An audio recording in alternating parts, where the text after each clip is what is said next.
Hey, what's going on, everybody? And thanks for tuning into another episode of the LMBE podcast, where LMBE stands for literally nothing but everything. I'm Mike Rispoli, and let's get into this bitch. So, speaking of bitch, we are now in September, which means the dog days of summer are officially coming to a close. And on the day I'm recording this, it's Labor Day here in the US, so hopefully you aren't like me and you just randomly woke up in a panic thinking that they forgot to set their alarm because they had to go to work or school just to find out that we had a free day off. And then they went from, well, fuck everything, to it's a beautiful morning. But I realized that in my 28 years of life, and for as long as I've been going to school or work, I obviously always knew that Labor Day was a thing, but I never understood, where it came from. I always thought it was just a day that companies gave to workers, hey, we know we don't pay you high enough wages to counteract the rising interest rates and inflation, but while you work your asses off so we can continue to live the good life, we just want to throw you a pizza party. But the government actually told us that we had to give you a day off, so here you go. But actually, you know what? It's a little bit more than that. And according to my Wikipedia research, it actually celebrated to recognize the American labor movement and the works of the contributions of laborers to the development and achievements in the United States. So, alright, I don't know if you guys are going to find this interesting, but I actually did decide to kind of look up some stuff to actually know what Labor Day is celebrated for, because if you're like me, you actually didn't know why we even had the day off. So, feel free to fast forward if you're going to find this boring, but according to what I found, beginning in the late 19th century, as the trade union and labor movements grew, trade unionists proposed that a day be set aside to celebrate labor, quote-unquote Labor Day, was promoted by the Central Labor Union and the Knights of Labor, which organized the first parade in New York City. In 1887, Oregon was the first state of the United States to make it an official public holiday. By the time it became an official federal holiday in 1894, 30 states in the U.S. officially celebrated Labor Day. Apparently, Canada has a Labor Day too, and it celebrated the first Monday of September also, which is the same day that the U.S. celebrates it. And more than 150 other countries celebrate International Workers' Day on May 1st, the European holiday of May Day, which was chosen by the Second International of Socialist and Communist Parties to commemorate the general labor strike in the United States and events leading to the Haymarket Affair. So actually, that's interesting. So that means that America actually started this trend of Labor Day in other countries. So look at us. Look at us being the trendsetters of the world. And actually, I actually do know a little bit about what the Haymarket Affair was. I think it happened in 1886. And it was initially meant to be a peaceful protest because people were tired of working such strenuous hours. Sounds familiar, right? That's pretty much all of us nowadays. So back then, people were tired of the same shit that we're tired of now. But back then, it was actually a way to ensure that there was an 8-hour workday. So I don't know how long the typical workday was back in the 1800s, but they were working way more than 40-hour weeks, I could tell you that. But here we are all bitching about a 40-hour work week. Or at least I do. But then some person in the protest was like, hey, let's actually fuck some shit up. And they threw a bomb, which then led to police having gunfire and all of this stuff. I think 20 people ended up dying. I think 15 people were arrested. But yeah, so I guess that's why there's an area of Chicago that's considered a landmark, because it's due to this event that happened back in the 1880s. But this is also really interesting, because I would have thought that Labor Day would have come out of the muckraker movement, which was from the 1890s to the early 1920s. And if you guys don't know what the muckraker movement was, essentially it was a bunch of people, or journalists rather, who were taking it upon themselves to disclose all of the horrific shit that was going on within the factories and the corporations and all this stuff. There's a book called The Jungle by Upton Sinclair. And this book just completely exposed all the horrific working conditions that people were under, working in factories or certain corporations, all this shit. And a lot of it actually came from the meat processing plants, where people's food were just being contaminated and all this stuff. And apparently, nobody fucking takes that into account, because look at all the fucking E. coli and Listeria outbreaks that we got going on nowadays. So, if that ain't proof that history just repeats itself, I don't know what is. But what's even more insane is that the muckraker movement actually led to the disbandment of like child labor. And I don't think child labor in the US officially stopped until like the late 1930s. Oh my God. Think about it this way. Fucking alcohol was illegalized before child labor was. So you had alcohol being the fucking biggest problem in the 1930s or the 1920s, whenever it became illegalized. But children could still crawl into like conveyor belts and machines, and you had kids in coal mines, and that was all fine. But alcohol was a massive problem. And honestly, it's crazy because the prohibition was actually started by women. If it wasn't for the Women's Christian Temperance Union back in 1874. Now, I actually understand why they would have created this union, because a lot of men, they were coming home from like the saloon or whatever it was, and they were just coming home drunk as fuck and beating the shit out of their wives. So women were just like, hey, alcohol is like the devil's work. It's causing our husbands to be abusive and it's fucking up our family lives. So if we promote abstinence, maybe all of these domestic issues will go away. So what they used to do was they used to set up like, I guess you could call it protests, but they really weren't protests. It was just like a group of women, and what they would do is they would just go in front of saloons and just sit down in prayer. But what's crazy is a lot of this actually ended up like leading to the women's suffrage movement, and women like Margaret Sanger and I think Susan B. Anthony came out of this. And if it wasn't for Margaret Sanger, the contraceptive pill would never exist, and arguably without Susan B. Anthony, women wouldn't have the right to vote. So a lot of good did end up coming out of this movement. However, I just think it's so fucked up that the maternal instincts were just not there. Like, they were fighting for their own rights, but then it was also just like, but fuck our kids. Our kids can still go die in the factories and whatever. So, I don't know. There's some sort of a, like, discrepancy there. Or there's some sort of a disconnect. I don't know. But do with that information with what you will. Alright. I think I gave you guys enough of a little history lesson there. But I can't be the only one that thinks that's actually kind of crazy. So if you guys do find it interesting, if you want to reach out, you can email me at lnbemedia@gmail.com. But if you guys can't tell, my voice is back, so I'm officially no longer sick. Thank God. It turns out that I actually had COVID. And the only reason I know, because I actually did take an at-home test and it came back negative. But I was talking to my sister and my aunt who were sick, and they both said that they had the same symptoms as me.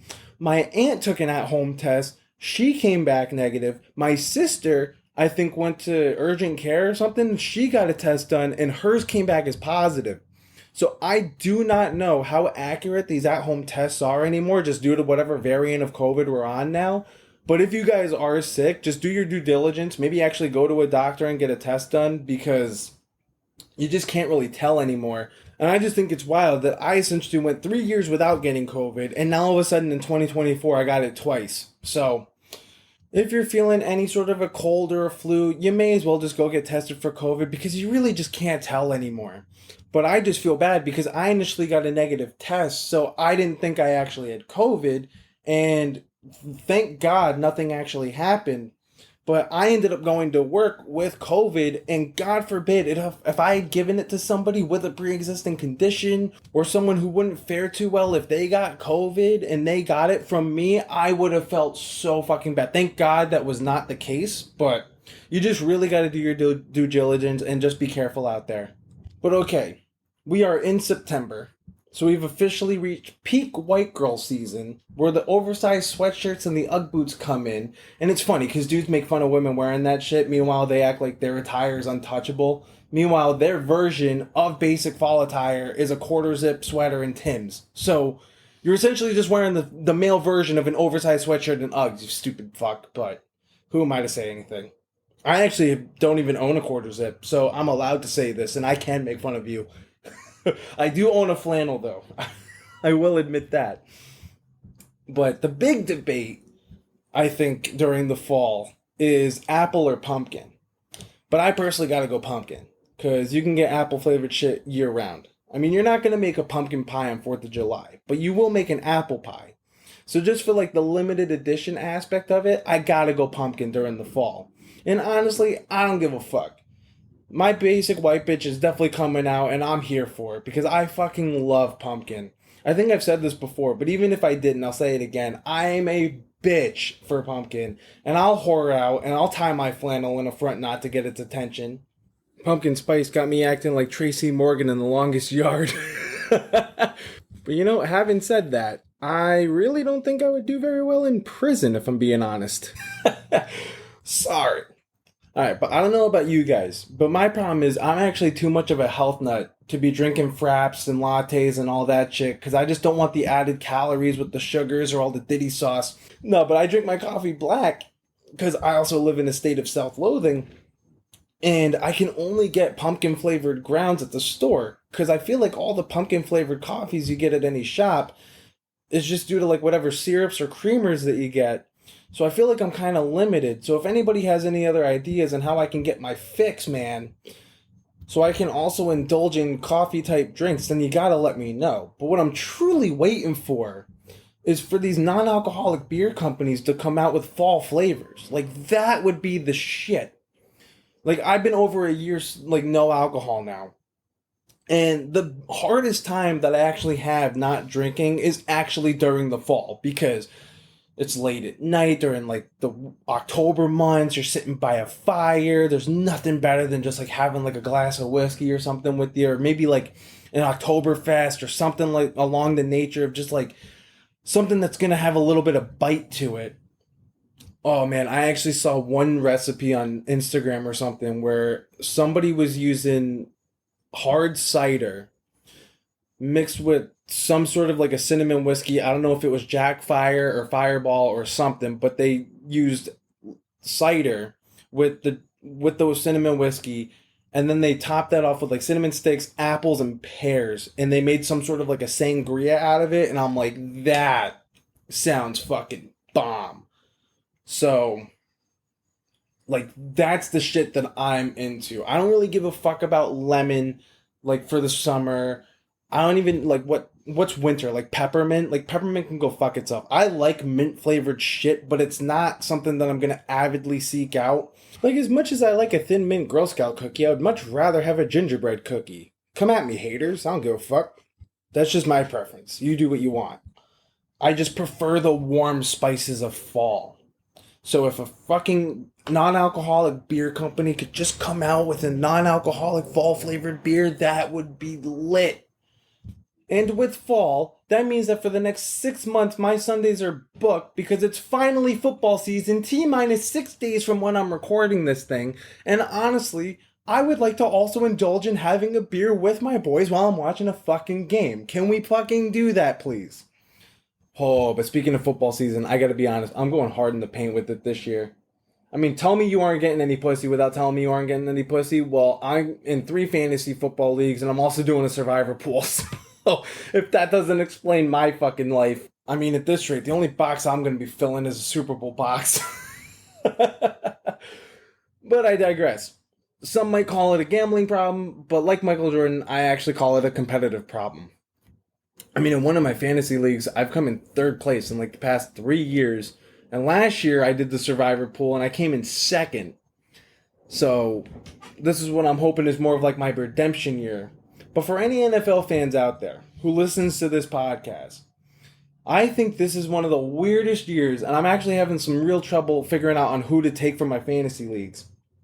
Because when it comes to players, like, I know he's ranked high, but I don't know if I would want to take him, and that's Justin Jefferson, because as a wide receiver, who the fuck is actually throwing him the ball? Is J.J. McCarthy out for the season? And then I saw that they signed some guy named Brett What's-His-Nuts, who's pretty much like a nobody. I don't even know who the fuck this guy is. So if that's the case, then Sam Darnold's going to get the start, and that means that half of the targets that Jefferson's going to get is going to end up in an interception. So is Jefferson really worth having on your fantasy team this year? And then another wide receiver that I'm not sure if I want to choose is Jamar Chase, because I don't know if he's still holding out. Like, what's the deal with his contract negotiations? Is he going to be playing for the Bengals? Is he going to be leaving? Like, what's the deal with him? And I'm also, like, trying to figure out what the running back situation is. I think if anybody's going to have like a bounce back year, it's going to be Saquon. I think Barkley's probably your best pick because even though Kelsey's no longer on the Eagles, that offensive line is stellar. I think James Cook on the Bills might be a sleeper pick because who the fuck does Josh Allen have to throw to now besides Kincaid and Knox? So if you're looking for a guy who's probably going to get a lot of touches this year, it's probably going to be James Cook. I don't know if I would want to choose Derrick Henry because I feel like there's just so many mouths to feed on that Baltimore team. And with Lamar's running ability, and let's be real, Henry's kind of getting up there in age. I don't know how many touches he's actually going to get now. He's still like the top power back in the league. So the upside is he's probably going to get a couple touchdowns, but I just don't know. I don't know what the dynamics of this team is. So I think a lot of the guys who did really well last year probably aren't going to do as well this year, but I also think that this year is going to provide a lot of sleepers. So I have no idea what to expect this year. I think it's going to be an exciting season. Although, one thing's for sure, I'm done trying to root for the fucking Bills. They can never seem to get it done. Now Josh Allen has nobody to fucking throw to. Because Diggs went to Houston, and I think Gabe Davis went to Jacksonville. So it's like, what the fuck? I don't think the Bills are going to be the top in the AFC East. I think the order actually might go, depending on how well Miami can fucking play in the cold, because we all saw what happened last year in the playoffs. But I think it actually might go Miami, Jets, Bills, Pats for the AFC East this year.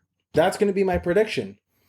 And it's funny because everybody's asking me like who I think is like my early picks for the Super Bowl this year. I really don't know. I think it's obvious that the clear favorites, the Kansas City Swifties. I think the Lions have a real shot.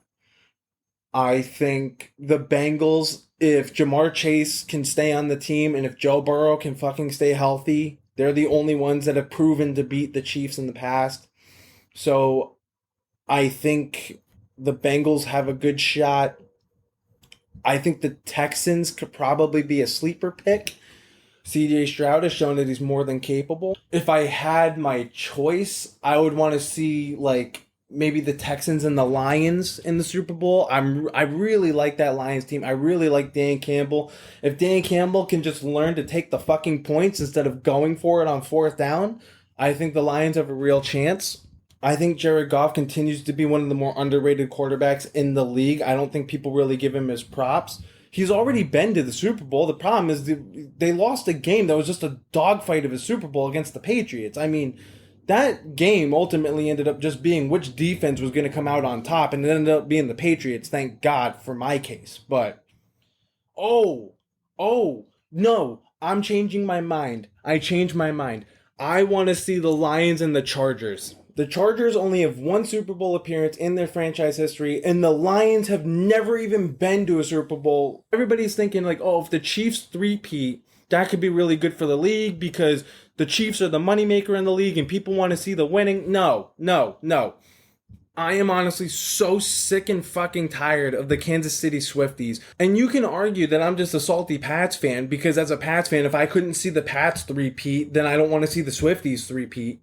But that's actually not the case. I actually would rather see like some good teams who are nobodies. I mean, think about it.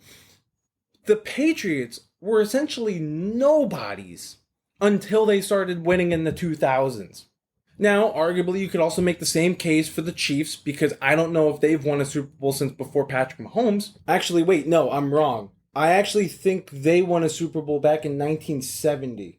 So, unlike the Pats, they did have prior success. And you know what? Fuck it. I'm going to come out and say it. I honestly think Justin Herbert is way more likable than Patrick Mahomes. I don't give a fuck how good Mahomes is. Now, before all of you come at me, re-listen to what I said. I said likable. I didn't say more talented. Mahomes is easily the best quarterback in the league. Arguably, he's probably going to be the greatest of all time if he can beat Brady's success. I don't necessarily see that happening because of Andy Reid's age. And also Travis Kelce's kind of getting up there, so who the fuck is Mahomes going to throw to in the next 5 years? So we'll see what happens. But I think Herbert is just way more likable because he's just way more humble. I watched that fucking quarterback documentary Netflix put out, and Mahomes is just such an arrogant son of a bitch. Holy shit. He's good. but he also knows he's fucking good. And I think I said this in the past, which is what made Brady a little bit more likable. You might have only hated him just for the fact that he just won so much, but the dude was humble. The dude always had to fucking work. How many years did people say, oh, Brady's too old, or Brady can't really throw the ball deep, or all this fucking bullshit? Meanwhile, right from the moment that Mahomes stepped on a field, everybody was jizzing all over his fucking talent, which explains all the glaze that people give him. But do you know who Mahomes could never beat when it mattered? And that was Mr. Tom Brady. Tom Brady beat Mahomes in the AFC Championship in Arrowhead in 2018. And then in 2020, he also beat, now granted, that was technically a home game, but he also beat Mahomes in the fucking Super Bowl. So I don't want to hear it. I'm going to just come out and say it. How could you claim to be the best when you couldn't also beat the best? When the best player of the time was also 20 years older than you. Make it make sense. Oh, well, you know, by that logic, then Eli Manning is technically the GOAT because he beat Brady twice in the Super Bowl too. Well, you know what? Fuck that argument. Because Asante Samuel, if you were to make that interception and, oh, wait, the Pats probably win that game. Also, the fact that they missed that sack on Eli for him to throw up that Hail Mary pass to Tyree for that famous helmet catch. Go fuck yourselves. And before the throw got off, he should have been sacked. Also, in 2012, if Wes Welker makes that fucking catch in the end zone, the Pats win that game. And again, another defensive breakdown. In that 2012 game, how the fuck Manning was able to make a pass in that sort of a window to Manningham. Go back and look at that fucking catch. There's no way. You got two defenders on Manningham. How the fuck does nobody at least deflect the ball? Like, both games were defensive breakdowns. It was not on Brady.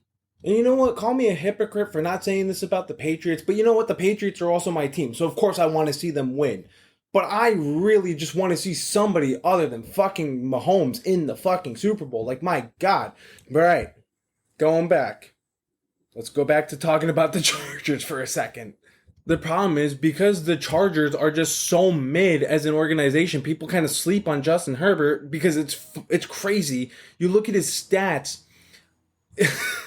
I think he's literally at 500 for his career since he started. But now, the Chargers actually have a competent coach in Jim Harbaugh, so I think the Chargers could possibly be like a sleeper pick too. So, I don't know. I just want to see a team, anybody who could potentially beat the Chiefs. And if it's not the Bengals, who's proven to do it in the past, then I think it could be the Chargers. I think the Texans just still need a little bit more time to develop a bit. CJ Stroud is a great talent, but he might have his sophomore slump, which also tends to happen with a lot of these NFL players, so you just never know. Another sleeper pick who I think maybe makes the playoffs, but probably doesn't get farther than that, is probably the Jets. Now, it's funny. I know I'm talking a lot about AFC teams, but honestly, like, I'm thinking of AFC teams because I just want to see somebody in the AFC beat the fucking Chiefs. But, I mean, Aaron Ayahuasca Rodgers is still Aaron fucking Rodgers. The dude can still play at an elite level. If you don't think he can, come at me. I mean, the dude was almost ready to play with an Achilles tendon tear at the end of the season. I mean, that's friggin' crazy. That is unreal. Nobody's ever fucking done that before. When Kobe tore his Achilles tendon, I don't even think he came back in that same season. And the football season is significantly less time than a basketball season. So, Aaron Rodgers is on some other level shit. But I just think, the problem with the Jets is I think Garrett Wilson's a dog, but I think Breece Hall is a dog, but I think they just need a few more weapons. Obviously, they probably need some help in O-line, considering the fact that, like, in 2 plays, Aaron got fucking demolished, and then he was out for a season. So I think that's going to be their downfall. But yeah, those are my picks. My early picks for the Super Bowl are the Chargers and the Lions. I think those are the 2 teams that probably want it the most. The Lions definitely want it the most. I think Dan Campbell probably gets Coach of the Year. As for comeback player of the year, it's probably going to be Aaron Rodgers if he can stay healthy. Or maybe it's even Joe Burrow, because Burrow was pretty much out for the season as well. So, I don't know. I think it's going to be a really interesting year, and I just cannot wait to sit my ass down on Sunday and just start watching some of these games. I got to think about who I'm going to pick for my survivor pool this week. I'm thinking Tampa Bay. Not really sure. If you guys have any ideas on who I should maybe pick for my survivor pool this week, actually, maybe that's something we could do, where I tell you who I'm thinking about choosing, then you guys could tell me if I'm an idiot or not. So maybe that's something that you guys could write in about. But I think that does it for me this week. So if you guys like what you hear, please share it with a friend, write up a review, give me that 5-star rating. Don't forget to like, subscribe, and follow me on whatever podcast platform you're listening to this on. And also, feel free to check out my socials. You can find me on Instagram and TikTok at the LNDE Pod. And with that, I hope you all have a great week. Thank you for listening, and I will catch up with you next Tuesday.